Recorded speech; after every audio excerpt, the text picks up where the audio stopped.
Saudara-saudara yang terkasih dalam Tuhan Yesus, puji syukur pimpinan yang Tuhan berikan kepada kita. Kita akan bersama-sama belajar firman Tuhan. Kita berdoa. Bapa di surga, terpujilah Engkau Allah yang penuh kasih. Berkati kami, melindungi kami, dan memimpin kami. Terima kasih Tuhan karena Engkau menyertai dalam renungan firman-Mu saat ini. Dalam nama Yesus, amin. Judul firman Tuhan kita pada saat ini, saudara-saudara, mengalahkan kejahatan dengan kebaikan.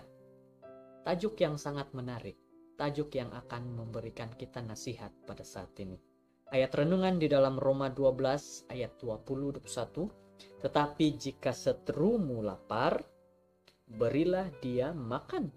Jika ia haus, berilah dia minum. Dengan berbuat demikian kamu menumpuhkan bara api di atas kepalanya.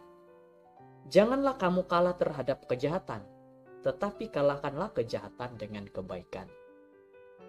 Tuhan memberi kita satu contoh yang paling kuat dan memberi inspirasi tentang bagaimana kita mengalahkan kejahatan dengan kebaikan.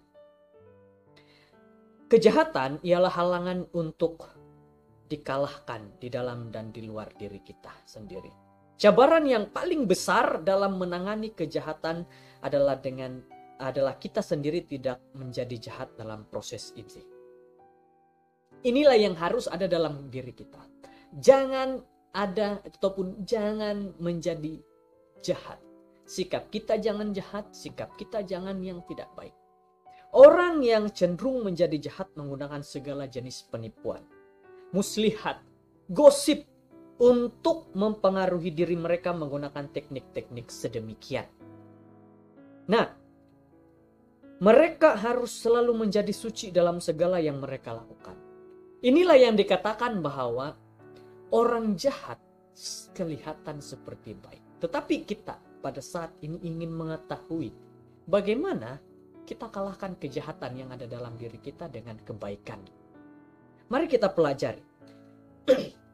Yesus hormat dan baik hati kepada setiap orang, bahkan terhadap para penganiayanya.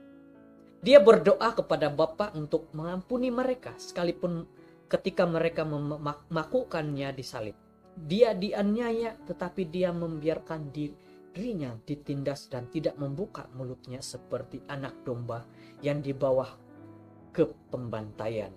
Seperti induk domba yang keluh di hadapan orang-orang yang menggunting bulu, ia tidak membuka mulutnya.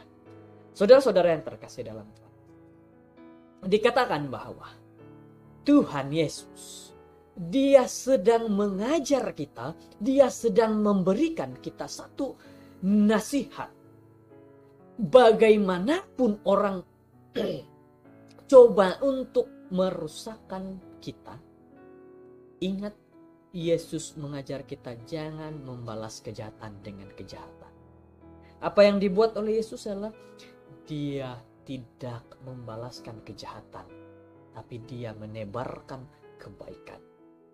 Jika kita telah mengambil bagian dalam sifat ilahinya dan melalui iman, maka kita juga harus menjadi lemah lembut ketika berhadapan dengan kejahatan dan halangan-halangan luar. Tetapi jika seterumu lapar, beri dia makan. Jika ia haus, beri dia diminum. Dengan berbuat demikian, kamu menumpukan bara api di atas kepalanya. Janganlah kamu kalah terhadap kejahatan, tapi kalahkanlah kejahatan dengan kebaikan. Kalahkan kejahatan dengan kebaikan. Dapatkah kita melakukan ini? Saudara-saudara yang terkasih, pastinya kita semua dapat melakukan ini kalau kita membiarkan Yesus yang menuntun setiap langkah kaki kita. Kita membiarkan Yesus yang membawa diri kita untuk melakukan kebaikan.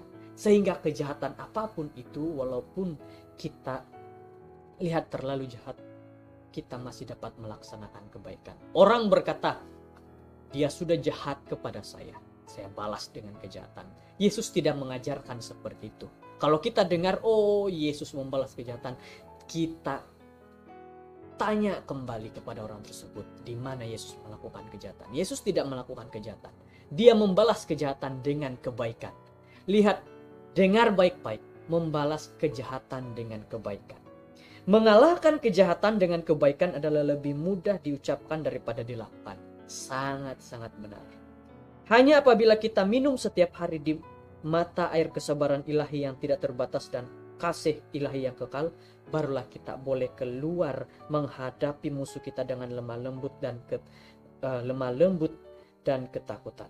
Tuhan telah berjanji untuk menyediakan meja berkat bagi kita di hadapan musuh-musuh kita. Mazmur 23 ayat 5. Semoga kita semua menerima jemputan itu dan makan di meja makan sampai Yesus datang. Jadi saudara-saudara yang terkasih, firman Tuhan mengajar kepada kita pada saat ini. Kalau ada yang berbuat jahatmu, jangan balas dengan kejahatan, tapi balas dengan kebaikan. Apa kebaikan itu? Kita tanya kepada Tuhan, kita tanya kepada Yesus, apa kebaikan yang Dia mau kita berikan kepada mereka yang jahat kepada kita. Jangan biarkan iblis yang menguasai pikiran kita, tapi biarkan Yesus yang menguasai pikiran serta diri kita. Tuhan memberkati. Kita berdoa.